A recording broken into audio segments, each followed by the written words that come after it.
Bonsoir à tous. Tout dépend de l'heure à laquelle vous regardez la vidéo. Bonjour à tous, tout dépend de l'heure à laquelle vous regardez la vidéo. Je tiens toutefois à m'excuser euh, par rapport au long temps que nous avons fait sans poster de vidéo sur YouTube et tout. Ça fait pratiquement plus de 8 mois que nous n'avons pas mis une vidéo sur la chaîne et tout. Je tiens à m'excuser par rapport à ça. Et aussi aujourd'hui, nous allons voir comment exploiter le port 21 qui tourne sur FTP de la machine euh, Metasploit 2 qui est sur Linux. Nous allons voir comment l'exploiter ce port. En fait, dans les différentes vidéos, nous allons voir le port 21 et d'autres ports qui suivent aussi SSH, le port Telnet, comment les exploiter et tout. Je tiens aussi à préciser, les techniques que nous montrons ici marchent dans des cas réels. On ne les utilise pas. Ne les utilisez pas si vous n'avez pas d'autorisation. Je tiens aussi à répondre à une question d'une personne qui m'a posé, qui m'a demandé pourquoi nous, euh, nous exploitons directement notre système et pas les cibles d'ailleurs. Écoutez, nous n'avons pas d'autorisation pour le faire, nous ne pouvons pas le faire. Donc, c'est-à-dire, si vous le faites, vous êtes un black hat, c'est-à-dire un pirate noir. Vous voyez, vous devez avoir l'autorisation pour pouvoir scanner un réseau qui ne vous appartient pas. Bon, c'est comme ça que ça marche, les gars. Écoutez, les vidéos passées, si vous allez dans la chaîne, vous allez voir comment installer Kali Linux, comment l'installer. Et ici, nous avons notre machine Metasploit 2 qui tourne sur Linux, qui est une machine déjà vulnérable, c'est-à-dire, c'est pour vous former. C'est pour vous former au piratage informatique, comment ça marche, comment ça se passe et tout. Pour les débutants, bien sûr. Pour tous ceux qui débutent, qui veulent savoir comment ça se passe, qui veulent expérimenter. Vous devez installer cette machine pour pouvoir travailler dessus, voir comment ça se passe en back-end et pouvoir exploiter les différentes machines par la suite et tout. Donc, ici, qu'est-ce que nous faisons? Nous avons deux possibilités de le faire. Déjà, de trouver l'adresse IP de la machine qui tourne sur Metasploit. Il est sur le même réseau que nous. Donc, ça veut dire, vous pouvez directement venir ici, vous tapez. Le mot de passe est msfadmin. Et le login msfadmin et le mot de passe, c'est la même chose, msfadmin. Quand vous allez taper le mot de passe, vous n'allez rien voir s'afficher, vous tapez juste entrée. Vous allez taper juste entrée et vous pouvez maintenant taper, ici j'ai mal écrit, je vais reprendre msf, pardon,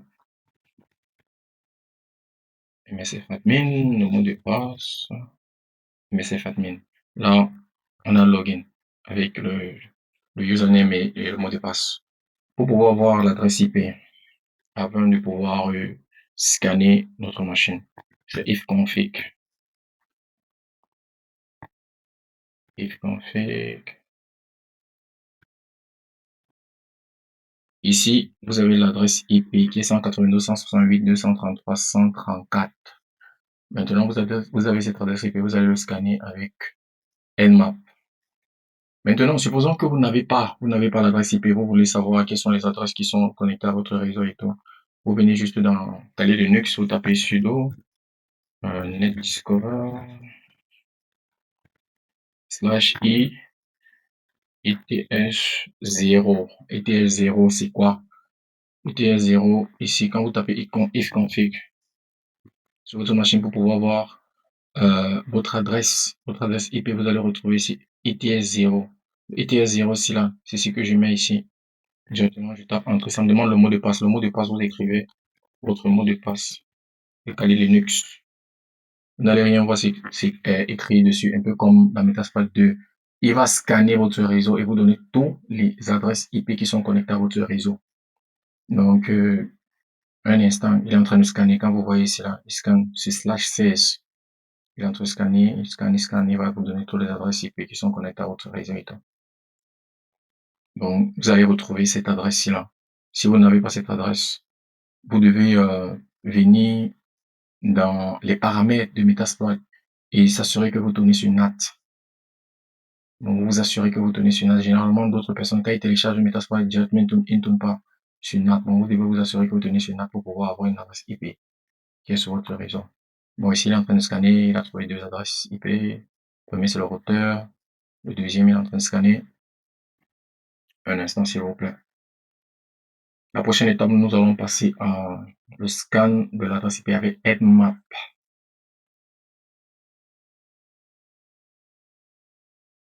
Un instant.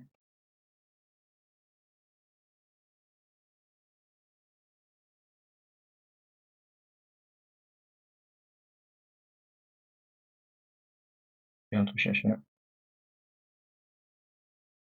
Cherche. OK. Qu'est-ce que vous voyez? Prochaine adresse. 192, 168, 233, 134. Quand vous venez dans Metasploit, vous allez voir la même adresse ici. 233, 134 et tout. Vous avez votre adresse IP. La prochaine étape, vous passez au scan. Au scan avec Nmap. Je vais un peu agrandir pour que vous voyez bien. J'agrandis plus que vous voyez bien. Maintenant, pour scanner votre port, vous allez taper sudo nmap avec votre adresse IP 192 168 233.134. Vous tapez le mot de passe, vous demande le mot de passe, vous écrivez le mot de passe. Il ne va pas s'afficher, mais vous continuez à écrire et vous entrez directement.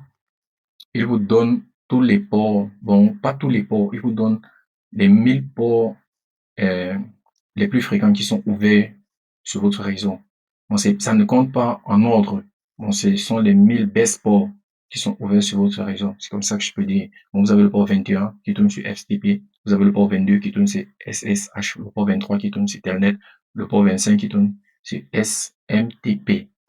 53 domaines, 80 HTTP, ainsi de suite. Maintenant, dans des cas réels, quand vous scannez une adresse IP, déjà, c'est pas très vite. Bon, là, ça fait pratiquement près de 10 secondes. Vous avez les résultats, mais dans les cas réels, c'est pas rapide comme ça et tout. Et dans le cas réel, vous ne scannez pas directement de cette façon. C'est-à-dire quoi? C'est-à-dire, lorsque vous scannez, par exemple, un port, je vais ouvrir un autre terminal.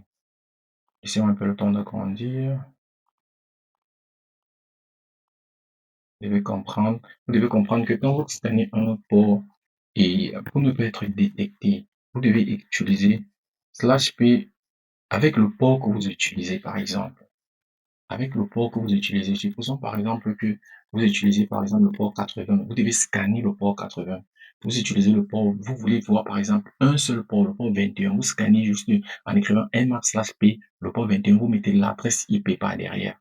Bon, on va arriver sur ça dans les prochaines vidéos. Bon, ici, nous avons tous les ports qui sont ouverts. Nous avons, ça, ce sont les ports TCP. Les ports TCP ne sont pas les ports UDP. Les ports UDP prennent un peu beaucoup de temps pour être scannés. Bon, pour pouvoir scanner les ports UDP, vous devez taper sudo nmap/su. Bon, petit s et capital U pour pouvoir vous donner les ports UDP qui sont ouverts. Ici, nous allons juste exploiter le port 21, qui est le port FTP. Nous devons voir le service sur lequel il tourne. C'est très important pour pouvoir après faire des recherches sur Metasploit Framework. Nous devons voir le service sur lequel il tourne. Ça veut dire quoi? Ça veut dire que le prochain scan que je fais, c'est quoi? C'est sudo nmap slash petit s grand v pour pouvoir voir la version sur laquelle le port tourne. Bon, ça veut dire quoi? Quand je tape entrée, vous allez voir que les différents ici, ils vont vous donner plus d'informations sur les différentes versions qu'elle tourne. Ça veut dire, ici, quand vous avez port, vous avez state ou open, ça veut dire ouvert, vous avez service, tous les services qui sont, voilà. Vous avez les services, comme je suis en train d'expliquer, les différents services. Vous avez la version, très important. La version, par exemple, on vous dit que le port 21 tourne sur quoi? Sur CC. Le port 22 tourne sur OpenSSH. Le port 23 tourne sur Linux Telnet. Le port 25 tourne sur Portfix SMTPD. Ainsi de suite. C'est très important de les avoir ici. Dans d'autres tests d'intrusion, par exemple, vous pouvez scanner ça et ne pas trouver ces versions. Ça va venir dans différents modules. C'est-à-dire, vous devez faire l'énumération, plus de recherche avant de pouvoir trouver des différentes versions ici. Parce que, des fois, il arrive que les blue team, c'est-à-dire, essaient de mettre les firewalls pour pouvoir les bloquer et tout. Des fois, vous scannez même les ports, vous ne les trouvez pas. On vous dit filtre, filtre, filtre. Bon, ces ports sont bloqués et tout. Vous devez utiliser d'autres méthodes pour pouvoir les scanner. Maintenant, ici, cette vidéo, nous cherchons à exploiter le port 21. Deux méthodes. La première méthode, c'est quoi? C'est Metasploit Framework. J'essaie d'agrandir. Vous avez tapé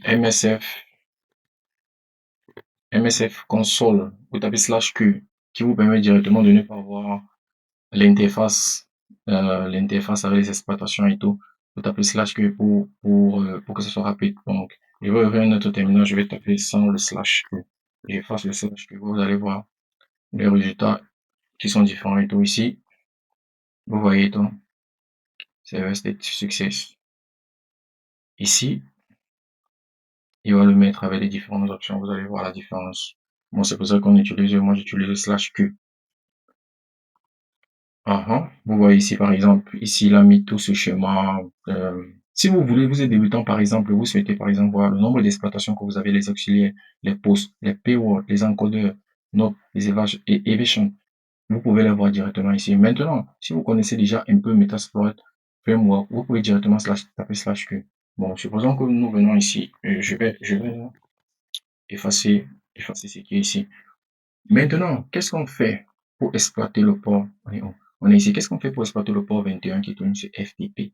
Ici, la version, qu'est-ce qu'il nous a donné? Il nous a donné cette version. Nous allons rechercher un exploit sur Metasploit Framework qui est disponible afin de pouvoir l'exploiter. Bon, c'est-à-dire quoi? Ça veut dire que lorsque nous venons ici, lorsque nous venons ici, nous tapons sur Share. Chaque fois que vous avez la version, vous devenez sur Metasploit.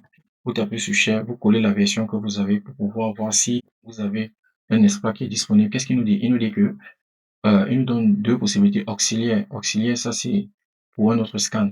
Ici, qu'est-ce qu'il met? Il met après 0, il met 1, il met exploit Unus FTP. Il vous donne directement la recherche que vous avez fait ici. 234 backdoor.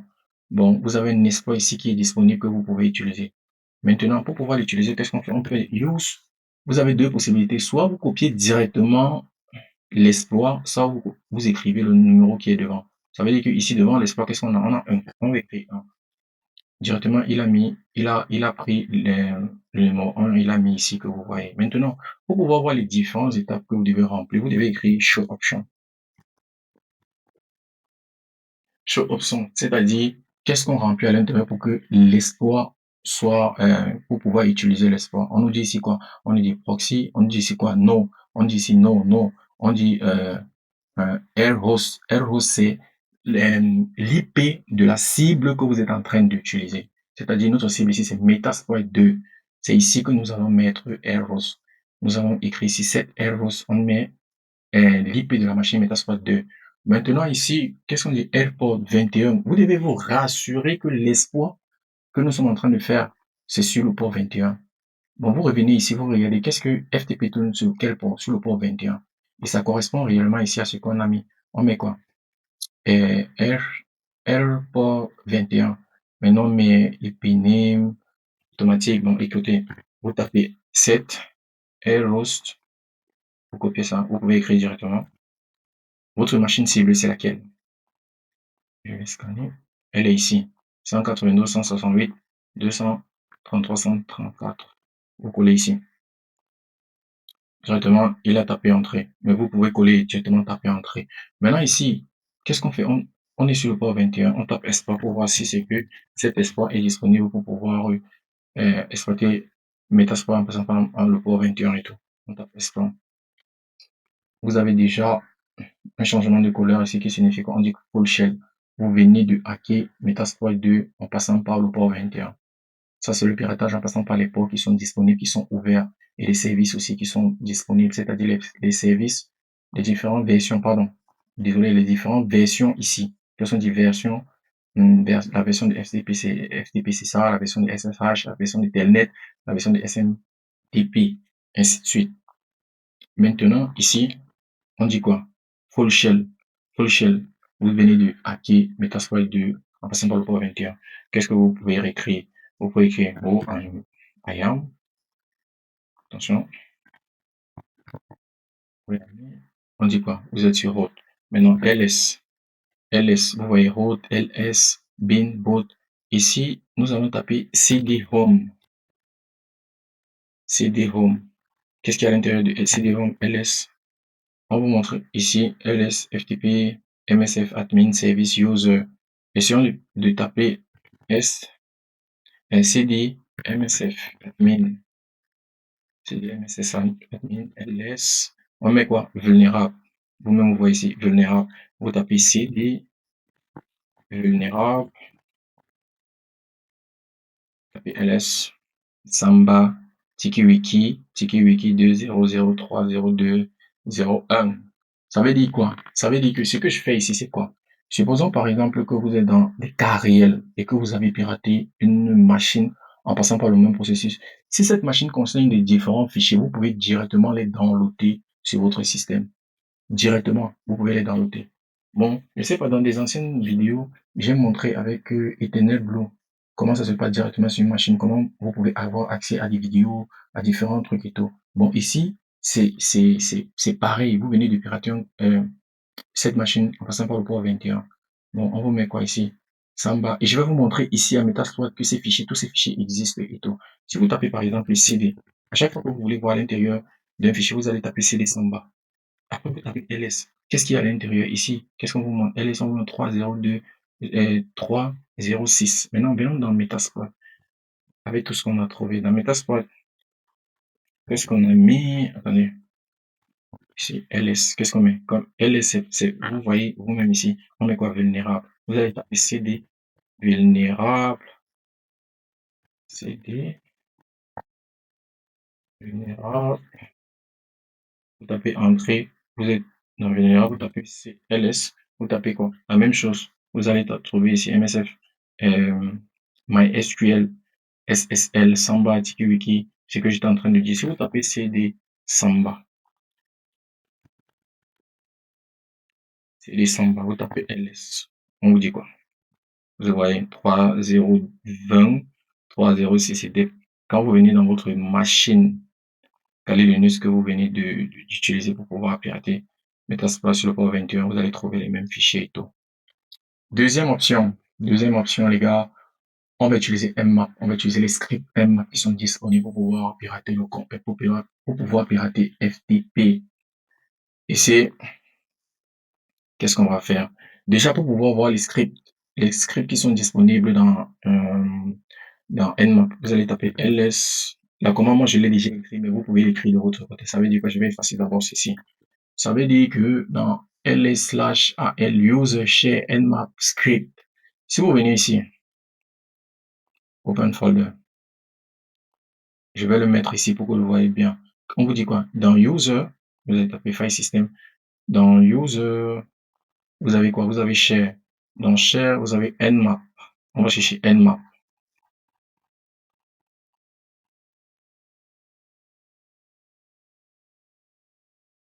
Nmap, il est là. Dans nmap, vous avez script. Vous avez les différents scripts ici de nmap que vous pouvez utiliser. Maintenant, moi, j'utilise la commande. En fait, j'utilise la commande, c'est plus facile. À chaque fois, il faut ouvrir ici et tout, c'est plus facile. Ici, là, quand vous tapez script, vous voyez vous avez les différents scripts que vous pouvez utiliser. Ici, là, vous avez du du SNMP, vous avez du SMB, vous avez différents modules que vous pouvez utiliser ici. Maintenant, nous, on est sur le port 21. Qui est quoi? Le port 21 qui est, permettez-moi d'effacer certains trucs. Je vais effacer ça. C'est un peu trop nombreux, là. Ça, c'est quoi? On a déjà scanné, je vais l'effacer. Ici, je vais le nettoyer. Ici, là. Maintenant, qu'est-ce qu'on fait pour pouvoir l'utiliser? Vous avez le port 21 qui est FTP. Pour pouvoir voir les scripts qui sont disponibles à FTP, voici la commande que vous utilisez. Vous utilisez ls/al user share nmap script avec un tiret grep. Vous mettez deux apostrophes FTP, vous fermez et vous tapez entrée. Voici les différents scripts que vous pouvez utiliser pour le port 21. Voici les différents scripts que vous pouvez utiliser.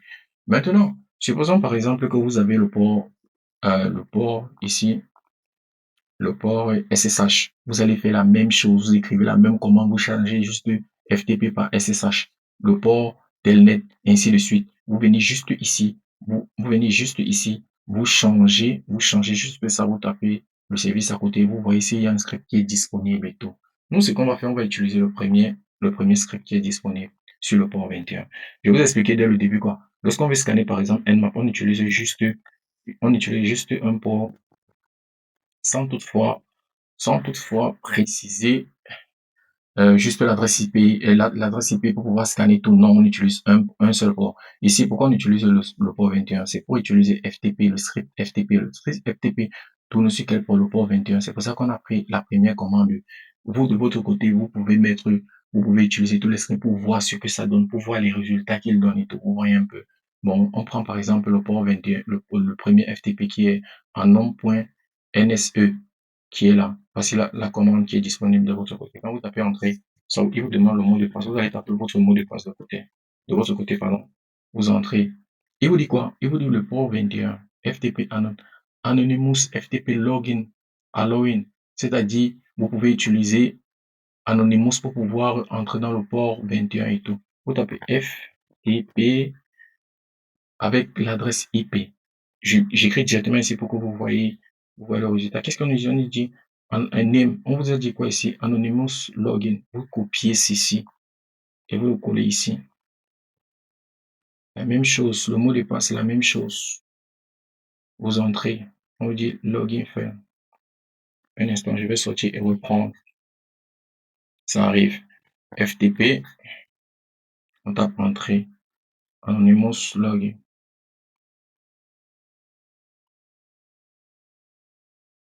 Anonymous. Mot de passe. Voilà, vous voyez, login successful. Bon, ça veut dire que vous êtes dans le port FTP. Comme j'étais en train de vous dire, ls changer, cd ls fail, cd fail, ls. Ok. En fait, j'étais en train de vous montrer comment ça se passe. Là où maintenant vous pouvez télécharger des fichiers, vous pouvez maintenant écrire différentes commandes que vous pouvez faire de votre côté et tout. À vous maintenant de faire plus de recherches et tout, je vous montre comment ça se passe et vous vous approfondissez de votre côté. Vous voyez un peu, je ne montre pas tout ici, c'est-à-dire écrire différentes commandes et je note aussi pour les débutants, c'est très important. Il faut noter les différentes commandes. Il est très difficile, très difficile en cybersécurité de pouvoir tout mémoriser dans la tête. Moi, j'utilise l'ordinateur pour pouvoir noter, j'utilise un carnet, je note tout. Bon, c'est-à-dire quand je me rappelle pas d'une commande, il me suffit juste de les chercher, de pouvoir trouver. Dans la prochaine vidéo, je vous montre euh,